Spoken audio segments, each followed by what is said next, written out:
बाबा जी, हम तो जैसे पूजा करते हैं, पर फैमिली में आपस में ही इतना वो खींचातानी होती है, ये जो होता है कि हम उस साइड में फिर कैसे ध्यान लगाएँ? आप ये बताओ कि फैमिली में फिर वही सबको देखना और सब कुछ करना। आप स्कूल गई हैं, आपने तालीम हासिल करी है? हाँ जी। आपको याद है आपका जब आपका पहला एडमिशन हुआ था, जब आपकी माँ या पापा आपको स्कूल में छोड़कर आए थे? हाँ जी। आपने उस वक्त जो भी वो आपकी पहली बुक होएगी, जब उस बुक की आपको टीचिंग दी गई होएगी टीचर, तो आप वो शब्द साफ साफ बिल्कुल नहीं बोलना आता। क्लियर बोल पा रही थी? नहीं। फिर फिर क्या हुआ? नहीं, गृहस्थी में रह के बाबा जी हम रब तक पहुँच पाएँगे? मेरा ये था। जो स्टूडेंट बाद में एमएससी करते हैं वो गृहस्थी से निकल कर करते हैं? नहीं बाबा जी। इसी गृहस्थी के अंदर ही रहते हैं, इसी फैमिली के अंदर ही रहते हैं, इसी परिवार के अंदर ही रहते हैं, इसी सोसाइटी के अंदर ही रहते हैं, इन्हीं हालात के अंदर ही रहते हैं, मगर साथ साथ वो भी चीज डेवलप होती चली जाती है। वो 5 घंटे ठीक है। 6 घंटे सिर्फ स्कूल को देते हैं, बाकी 12 14 18 घंटे गृहस्थी को देते हैं, घर हाँ को जी। देते हैं, मगर हटते नहीं है, रुकते नहीं, लगे रहते हैं। लगे रहने से वो चीज हो जाती है। मुझे अक्सर ये चीज सुनने को मिलती है कि जी रब रब क्या करें, रब के साथ दिल तो लगता नहीं, ध्यान तो बनता नहीं, और वो रब जो आप कहते हैं बाबा, वो रब ਅਸੀਂ ਕਿਵੇਂ ਜ਼ੇਨ ਚ ਰੱਖੀਏ? ਨਾ ਤੁਸੀਂ ਉਹਦੀ ਕੋਈ ਸ਼ਕਲ ਸਾਨੂੰ ਜ਼ੇਨ ਚ ਰੱਖਣ ਦਿੰਦੇ ਹੋ, ਨਾ ਉਹਦਾ ਕੋਈ ਰੰਗ ਸਾਨੂੰ ਜ਼ੇਨ ਚ ਰੱਖਣ ਦਿੰਦੇ ਹੋ, ਨਾ ਉਹਦਾ ਕੋਈ ਨੱਕ ਕੰਨ ਜ਼ੇਨ ਚ ਰੱਖਣ ਦਿੰਦੇ ਹੋ, ਨਾ ਉਹਦੇ ਕੋਈ ਹੱਥ ਪੈਰ ਜ਼ੇਨ ਚ ਰੱਖਣ ਦਿੰਦੇ ਹੋ। ਤੁਸੀਂ ਇੱਕ ਉਹਨੂੰ ਬਣਾਇਆ ਹੋਇਆ ਫਾਰਮਲੈਸ ਹੈ, ਇੱਕ ਤੁਸੀਂ ਉਸ ਨੂੰ ਸਪੇਸਲੈਸ ਬਣਾਇਆ ਹੋਇਆ, ਦੂਸਰਾ ਤੁਸੀਂ ਉਸ ਨੂੰ ਟਾਈਮ ਤੋਂ ਬਾਹਰ ਕੱਢਿਆ ਹੋਇਆ। ਹੁਣ ਦੱਸੋ ਸਾਡਾ ਕੀ ਕਸੂਰ ਹੈ? ਅਸੀਂ ਤੁਹਾਡੇ ਇਸ ਤਰ੍ਹਾਂ ਦੇ ਰੱਬ ਨੂੰ ਕਿੱਥੇ ਬਿਠਾਈਏ, ਕਿੱਥੇ ਲਿਆਈਏ, ਕਿਹੜੀ ਜਗ੍ਹਾ ਤੇ ਲਿਆਈਏ, ਕਿਵੇਂ ਸੋਚੀਏ, ਕਿਵੇਂ करिए? ये प्रश्न बहुत लोग करते हैं, बहुत करते हैं। मेरी जान, मेरे जान, दुनिया के जितने भी गॉड कनेक्टेड सोल्स हैं, उन्होंने इन्हीं स्यापों के अंदर से ही सफर शुरू किया। हर एक के साथ यही हुआ। कोई सोल ऐसी नहीं कि जिसने पहले दिन पांव रखा और ये कहा हो कि मैं अभी सीढ़ी के लास्ट वाले डंडे पे खड़ा हूं। भाई सीढ़ी पे आप जब भी चढ़ोगे तो एक दिन तो पहले डंडे पे आएंगे, उसके बाद चलोगे तो लास्ट वाले डंडे पे आप आओगे। आप चलते रहें, एफर्ट करते रहें, लगातार करते रहें, कोशिश करते रहें। वो वक्त जरूर आएगा कि वो आपकी एफर्ट को देख के, चाहे आप छत के बनेरे तक ना भी पहुंच पाए, वो वैसे ही हाथ नीचे करके ना आपका बाजू पकड़ लेगा और खींच के ऊपर कर लेगा। शर्त सिर्फ इतनी है कि आप सीढ़ी के ऊपर जाके हाथ तो रखें, हाँ जी। उसको अपना माने तो सही, हाँ जी। उसको अपना कहें तो सही।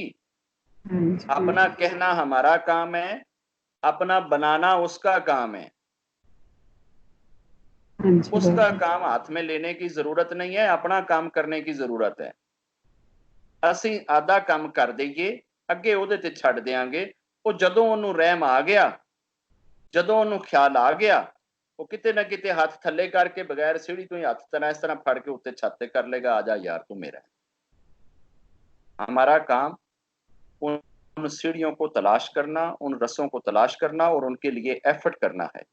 आगे रब पे छोड़। एक राजा था, उसके दौर में एक फकीर था, और वो फकीर जो है बहुत पहुंचा हुआ फकीर था, मगर राजे को वो फकीर जो है ना वो पसंद नहीं था।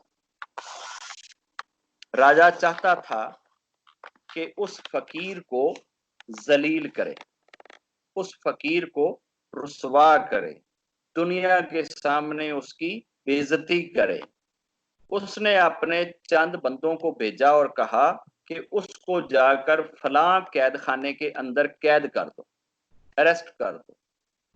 अब जब उन्होंने जाकर उसको पकड़ा, उसको अरेस्ट किया, वो अरेस्ट करके बाहर निकले ताले शाले लगा के। जब वो थोड़ी सी गैलरी थी, गैलरी से बाहर निकलकर ओपन एरिया में आए तो जिसको अंदर ढांक के आए हैं वो बाहर उनको खड़ा हुआ दिखी। वो फिर उसका बाजू पकड़े, उसको वापस ले जाएं, दोबारा जेल खोलें, उसको अंदर करें, उसके बाद ताले लगाएं और पुठ पैरे वापस आए और जो ही आकर मुंह सीधा करें तो वो बंदा आगे खड़ा हो। तंग आ गए उसको बंद करते करते। तंग आके जाके राजे को कहते हैं कि राजा जी, जिन्हों तुसी अंदर कैद च करन दा किया है, असी ते सारा दिन उत्थे ला छड्डिया है, इनू 100 वारी अंदर कीता है, इनू अंदर करके आने है, ताले ला के आने है, चाबियां बंद हाथ च फड़ के आने, इहदे वल वेखदे वेखदे पिछां हटने है। और जिन्नी देर तक इनू देख रहे हुंने जेल दे विच खड़ा हुंदा है, जिसले असी पिछां हट के ते वापसी दा रस्ता फड़ने है, रुख बदलने ते साडे अगे खड़ा हुंदा है। हुण दसो असी इस दा की करिए? राजे ने कहा चलो मैनू लै चलो, मैं अपने हत्थां नाल बंद कर। राजा आ गया, राजे ने ओदे बाजू तो फड़िया, चल बई तेनू अंदर करना। हाँ जी करो अंदर जी। ले आए, उन्होंने अंदर कर दिता। अंदर करके राजे ने ताला मारिया, चाबियां हाथ च फड़ियां। राजा भी पुठ पैरा हट पिया कि जी मैं देखदा भला है किदां इथों निकलदा है, किस टाइम ते निकलदा है। राजा जिन्नी देर तक ते देखदा रहा उन्नी देर तक वो सलाखां दे पिछे खड़ा सी। जिसले राजे ने भी मुंह अपने तख्त वाले कीता ते वो बंदा अगे खड़ा। राजे ने ओनू कहा, ओ तू मैनू ये दस भी तैनू बाहर किन्ने कढ़िया है?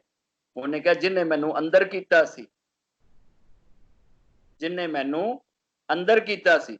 तो उन्हें कहा अंदर तैनू किन्ने कीता सी? उन्हें कहा जिन्ने मैनू बाहर कढ़िया है, जिन्ने मैनू बाहर कढ़िया है। उन्हें कहा ते बाहर कढ़न वाला कौन है? उन्हें कहा जिहड़ा अंदर ले जांदा है। उन्हें कहा अंदर ले जाने वाला कौन है? उन्हें कहा जिहड़ा बाहर कढ़दा है। कदी उस अंदर ले जाने वाले नाल ते बाहर ले आने वाले दे नाल असीं उस लेवल दी दोस्ती नहीं लाई। जिसले उस लेवल दी दोस्ती लग जाएगी ना तो फिर ध्यान सारे ही बज जाने, फिर सारा कुछ हो जाएगा। ਇਹ ਧਿਆਨਾਂ ਦੇ ਸਿਆਪੇ ਉਨੀ ਦੇਰ ਹੀ ਨੇ ਕਿ ਜਿੰਨੀ ਦੇਰ ਦੋਸਤੀ ਲੱਗਦੀ ਨਹੀਂ। ਉਹ ਇੱਕ ਮਾਂ ਗਈ ਜਾ ਕੇ ਗੁਰੂ ਨੂੰ ਕਹਿੰਦੀ, ਗੁਰੂ ਜੀ ਤੁਸੀਂ ਕਹਿੰਦੇ ਹੈਗੇ ਹੋ ਕਿ ਸੁਬਹ ਅੰਮ੍ਰਿਤ ਵੇਲੇ ਉੱਠਿਆ ਕਰੋ, ਅੰਮ੍ਰਿਤ ਵੇਲੇ ਉੱਠਿਆ ਕਰੋ, ਬਾਲਾਂ ਨੂੰ ਉਠਾਇਆ ਕਰੋ, ਅੰਮ੍ਰਿਤ ਵੇਲੇ ਉੱਠਿਆ ਕਰੋ, ਬਾਲਾਂ ਨੂੰ ਉਠਾਇਆ ਕਰੋ, ਮੈਂ ਕੀ ਕਰਾਂ? ਇਹ ਪਤੀ ਵੀ ਉਸ ਟਾਈਮ ਬੇਹੋਸ਼ ਹੋਇਆ ਹੁੰਦਾ ਹੈ ਤੇ ਬੱਚਾ ਵੀ ਉਸ ਟਾਈਮ ਬੇਹੋਸ਼ ਹੋਇਆ ਹੁੰਦਾ ਹੈ, ਇਹਨਾਂ ਨੂੰ ਨੀਂਦ ਹੀ ਉਸ ਟਾਈਮ ਤੇ ਆਂਦੀ, ਮੈਂ ਤੇ ਖੱਪ ਗਈਆਂ, ਇਹ ਨਹੀਂ ਉੱਠਦੇ, ਮੈਂ ਇਹਨਾਂ ਤੋਂ ਨੱਕੋ ਨੱਕ ਹੋ ਗਈ ਹਾਂ, ਮੈਂ ਆਪਣੇ ਸਾਰੇ ਚਾਰੇ ਲਾਨੀ ਆ, ਇਹ ਨਹੀਂ ਉੱਠਦੇ। ਤੇ ਗੁਰੂ ਨੇ ਕਿਹਾ ਕਿ ਨਹੀਂ ਤੂੰ ਆਪਣਾ ਸਾਰਾ ਚਾਰਾ ਨਹੀਂ ਲਾਉਂਦੀ, ਤੂੰ ਆਪਣਾ ਸਾਰਾ ਚਾਰਾ ਨਹੀਂ ਲਾਉਂਦੀ। ਅਗਰ ਤੂੰ ਆਪਣਾ ਸਾਰਾ ਚਾਰਾ ਲਾਵੇਂ ਤੇ ਇਹ ਉੱਠ ਜਾਣ। मैं क्या गुरु जी मैं अपना सारा चारा लाउनी आ, किदां तुसी कह सकते हो कि मैं अपना सारा चारा नहीं लाउंदी? ते गुरु ने कहा कि अगर तू ए फर्ज कर लें, ए समझ लवें, ए अज्यूम कर लवें, ख्याल बना लवें कि तेरे घर दे विच अग लग गई है ते तेरा पुत कमरे दे विच पिया है ते तू उसनू जगाना है, नहीं ते अग उसनू फड़ लैगी, ते फिर दस कि तू अपने पुत नू जगा लेंगी या नहीं जगाएंगी? उन्हें कहा जी जगा लांगी। उन्हें कहा इहदा मतलब है कि तू उस अग लगे जितना नुकसान आदे दिल च कदी बनाया ही नहीं कि इहदा कितना नुकसान हो जाएगा, इसलिए तेरे को उठाया नहीं जाता। साडे दिलां दे अंदर ਉਹ ਲੈਵਲ नहीं पैदा हो रहा। ਜਦੋਂ ਉਹ ਲੈਵਲ पैदा हो जाएगा ना उदों कुछ होर नज़ारे मिल जाएंगे। एक राजा सी, उसने एक दफा ये ऐलान किया कि जी कल मेरे जितने भी दरबार च काम करने वाले मुलाजम ते मेरे मंत्री ने ना ये सारे दे सारे हाजिर होणगे, कल मैं कुछ वंडना है। उन्होंने कहा जी ठीक है। वो सारे मंत्री सारे उस महल दे इंपलाई जिहड़े हन ना वो हाजिर सी। राजे ने वड्डे हाल दे विच सब नूं बुला लिया ते अद्धियां बंदियां नूं इधर खड़ा कर दिता, अद्धियां नूं इधर, जिद्दां शादी हालां दे विच शादी दा ट्रे दरम्यान च फट्टे दे उत्ते लग जांदे ने ना, इदां दरम्यान च फट्टा ला दिता ते ओदे उत्ते चादर बिछा के चौड़ी ते जितने उस राजे दे खजाने दे विच हीरे लाल ते मोती सी ना, वो सारे उहदे उत्ते पा दिते चादर। सारे लोग उस महल दे कम करने वाले जितने मंत्री नौकर स्टाफ वजीर चपड़ासी पियन रनर वो सारे उत्थे मौजूद सी। नौकरानियां कनीजा सब उत्थे मौजूद सन। राजे ने कहा जी जेड़ा जेड़ा बंदा जिस जिस चीज दे उत्ते हथ रख देगा वो चीज उसकी। जेड़ा बंदा जिस जिस चीज दे उत्ते हथ रख देगा वो चीज उसकी। हुण सारियां ने अखां टकाइयां कि मैं ਉਹ ਜਿਹੜਾ ਸੁਰਖ ਵਾਲਾ ਹੀਰਾ ਹੈ ਨਾ ਉਹਦੇ ਤੇ ਹੱਥ ਰੱਖਣਾ ਹੈ। ਕਿਸੇ ਨੇ ਕਿਹਾ ਜੀ ਮੈਂ ਉਹ ਨੀਲੇ ਤੇ ਹੱਥ ਰੱਖਾਂਗਾ, ਕਿਸੇ ਨੇ ਕਿਹਾ ਮੈਂ ਗ੍ਰੀਨ ਤੇ, ਕਿਸੇ ਨੇ ਕਿਹਾ ਮੈਂ ਉਸ ਜੁਐਲਰੀ ਸੈੱਟ ਤੇ, ਕਿਸੇ ਨੇ ਕਿਹਾ ਸੋਨੇ ਦੇ ਬਿਸਕਟ ਤੇ ਰੱਖਾਂਗਾ, ਕਿਸੇ ਨੇ ਕਿਹਾ ਹੀਰੇ ਤੇ ਰੱਖਾਂਗਾ, ਕਿਸੇ ਨੇ ਦਿਲ 'ਚ ਸੋਚਿਆ ਮੋਤੀ ਤੇ ਰੱਖਾਂਗਾ। ਸਭ ਨੇ ਆਪਣੇ ਆਪਣੇ ਟਾਰਗੇਟ ਲੋਕੇਟ ਕਰ ਲੈ, ਲੱਭ ਲੈ ਕਿ ਮੈਂ ਕਿਹਦੇ ਤੇ ਜਾ ਕੇ ਹੱਥ ਰੱਖਣਾ। ਰਾਜੇ ਨੇ ਕਿਹਾ 2 ਮਿੰਟ ਸੋਚ ਲਓ ਤੇ ਚੀਜ਼ਾਂ ਵੀ ਵੇਖ ਲਓ ਤੇ 2 ਮਿੰਟ ਬਾਅਦ ਗੋ ਦਾ ਆਰਡਰ ਆਏਗਾ ਤੇ ਤੁਸੀਂ ਇਹਨਾਂ ਚੀਜ਼ਾਂ ਦੇ ਉੱਤੇ ਹੱਥ ਰੱਖਣਾ ਹੈ। ਜਿਹੜੀ ਜਿਹੜੀ ਚੀਜ਼ ਦੇ ਉੱਤੇ ਜਿਹੜਾ ਹੱਥ ਰੱਖੇਗਾ ਉਹ ਉੱਤੇ ਵੀਡੀਓ 'ਚ ਆ ਰਿਹਾ ਹੈ, ਬਸ ਤੁਸੀਂ ਹੱਥ ਰੱਖਣਾ ਹੈ, ਉਹ ਚੀਜ਼ ਉਸਦੀ। ਉਸ ਟਾਈਮ ਹੈ ਇੱਕ ਨੌਕਰਾਣੀ ਨੇ ਰਾਜੇ ਦੇ ਕੋਲ खड़े होके ते राजे ने कहा राजा जी आप जो कह रहे हैं आप अपनी जरा वर्डिंग दोबारा दोहराएं कि आप क्या कह रहे हैं। राजे ने कहा कि मैं ये कह रहा हूं कि जिस पे जो जो कोई हाथ रखेगा, जिस जिस चीज पे हाथ रखेगा वो चीज उसकी। उसने कहा ये अपने शब्द आप समझते हैं, अपने शब्दों का मीनिंग समझते हैं। उसने कहा मैं समझता हूं। उसने कहा फिर अपने शब्दों पे कायम भी रहना। ऐसा ना हो कि मैं किसी चीज पे हाथ रखूं और आप कहें कि नहीं ये आपकी नहीं है। उसने कहा मैं अपने शब्दों का पक्का हूं, मैं खानदानी हूं, मैं लजपाल हूं, मैं अपने शब्दों से भागने वाला नहीं हूं। तू जिस चीज पे मर्जी हाथ रख देना वो तेरी है। उसने कहा ठीक है। उधर से राजे ने कहा गो। जो ही गो हुआ सब हीरे लालों मोतियों की तरफ दौड़े और ये उधर राजे के पास आ जाती। राजे के पास आके राजे के कंधे पे हाथ रखते, राजे के शोल्डर पे हाथ रख देती है। राजा कहता ओ चलिए, ओ तू उत्थे पिछे तेरे हीरे लाल मोती जवाहर सोने दे ढेर पै सी, तू किसे चीज ते हाथ रख दी तेरियां अगलियां 10 पुश्तां भी बह के खांदियां, घर बह के खांदियां, तेरी भुख ना रहिंदी। तू इन्नियां कीमती चीजां छड्ड के ते तू इधर मेरे वल्ले आ गई है, तू मेरे ते हथ रख दिता है। उन्हें कहा कि इन्हां सारियां ने छोटा सौदा कीता है, इन्हां सारियां ने बिस्कुटां दे उत्ते हीरा ते लालां ते मोतियां दे उत्ते हथ रखिया है ते मैं मोतियां आले दे उत्ते हथ रख दिता है। मैं इन्हां तों वड्डी चीज मंगी है। ਅਸੀਂ ਅੱਜ ਤੱਕ ਕਦੀ ਰੱਬ ਤੇ ਹੱਥ ਰੱਖ ਕੇ ਕਿਹਾ ਹੈ ਕਿ ਇਹ ਸਾਡਾ ਹੈ। ਉਹਨੇ ਤੇ ਐਲਾਨ ਕੀਤਾ ਹੈ ਕਿ ਜਿਹੜੀ ਚੀਜ਼ ਤੇ ਹੱਥ ਰੱਖੋਗੇ ਉਹ ਮੈਂ ਤੁਹਾਡੀ ਕਰ ਦਿਆਂਗਾ। ਬਾਕੀ ਤੇ ਅਸੀਂ ਹਰ ਚੀਜ਼ ਤੇ ਹੱਥ ਰੱਖਨੇ, ਆਪਣੇ ਘਰ ਦੀ ਰਜਿਸਟਰੀ ਦੇ ਉੱਤੇ ਹੱਥ ਰੱਖ ਦਿੰਨੇ, ਆਪਣੀ ਗੱਡੀ ਤੇ ਹੱਥ ਰੱਖ ਦਿੰਨੇ, ਆਪਣੇ ਘਰ ਤੇ ਹੱਥ ਰੱਖਨੇ, ਆਪਣੇ ਧੀਆਂ ਪੁੱਤਰਾਂ ਤੇ ਹੱਥ ਰੱਖਨੇ, ਪਤੀ ਤੇ ਹੱਥ ਰੱਖਨੇ, ਹਰ ਚੀਜ਼ ਤੇ ਹੱਥ ਰੱਖਨੇ ਕਿ ਇਹ ਸਾਡੀ ਹੈ। ਕਦੀ ਇੱਕ ਦਿਨ ਤੇ ਇਸ ਹੱਥ ਨੂੰ ਚੁੱਕ ਕੇ ਰੱਬ ਤੇ ਵੀ ਰੱਖ ਦਿਓ ਕਿ ਰੱਬ ਸਾਡਾ ਹੈ। हथ रखना साडा काम है, वो सानू अपना बना लेगा। साडा काम बस एफर्ट करना है, साडा काम कोशिश करना है। इस कोशिश नू स्वीकार करना, इस कोशिश नू कबूल करना, ये उसका काम है। मेरी दुआ है कि रब आप सबको अपना कुरब और अपनी लगन नसीब करे और आप सबको अपने साथ जुड़ना नसीब करे। इस समस्या में ना पड़े। ये तो हमने कल भी डिस्कस करा था ना कि शैतान ने रब को ओपन चैलेंज करा था। उसने ओपन चैलेंज करा था कि मैं नहीं गुजरने दूंगा, सुई जितना सुराख भी नहीं छोड़ूंगा कि जहां से ये गुजर कर तेरी तरफ आए। काली दीवारें आगे खड़ी कर दूंगा इनके। सारे पासे तो उन्हें मल ले सी, उन्हें रब नूं चैलेंज करके कह दिता सी मैं अगों दी भी आ जावांगा, पिछों दी भी आ जावांगा, दाएं तो भी आवांगा, बाएं तो भी आवांगा, उपरों भी आवांगा, थल्लों भी आवांगा, मैं कोई साइड छड्डांगा ते तेरे वल्ले आणगे ना। मेरी जान, असीं जिस साइड ते भी जावांगे अगों शैतान नाल पाला पवेगा, ਉਹਦੇ ਨਾਲ ਵਾਸਤਾ ਪਵੇਗਾ। ਰਾਕਸ਼ਸ ਪਾਵਰਸ ਕਦੀ ਵੀ ਸਾਨੂੰ ਇਤਨਾ ਮੌਕਾ ਨਹੀਂ ਦੇਣਗੇ, ਲੇਕਿਨ ਰੱਬ ਨੇ ਵੀ ਉਸ ਦੀ ਸ਼ਕਤੀ ਨੂੰ ਚੈਲੰਜ ਨਹੀਂ ਕੀਤਾ, ਉਸ ਦੀਆਂ ਆਦਤਾਂ ਨੂੰ ਚੈਲੰਜ ਨਹੀਂ ਕੀਤਾ, ਉਸ ਦੇ ਕੰਮ ਨੂੰ ਚੈਲੰਜ ਨਹੀਂ ਕੀਤਾ।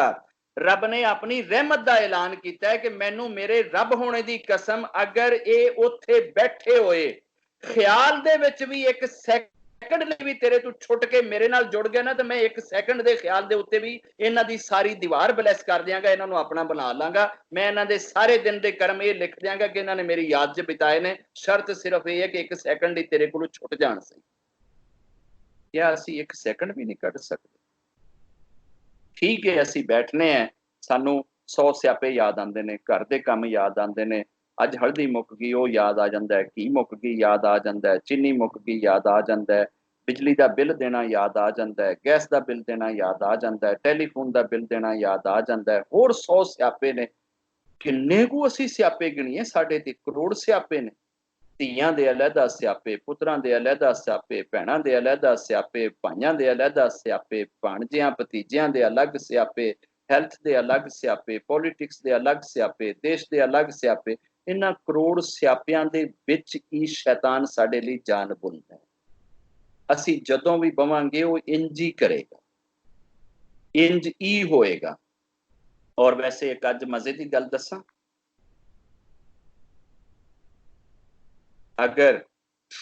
अगर तुसी बाजार च जा रहे हो, अगर तुसी बाजार विच जा रहे हो, बाजार दे विच 4 कुत्ते आ जांदे ने ते तुहाडे वल्ले भौंकना शुरू कर दिंदे ने, तुहाडे वल्ले आंदे ने।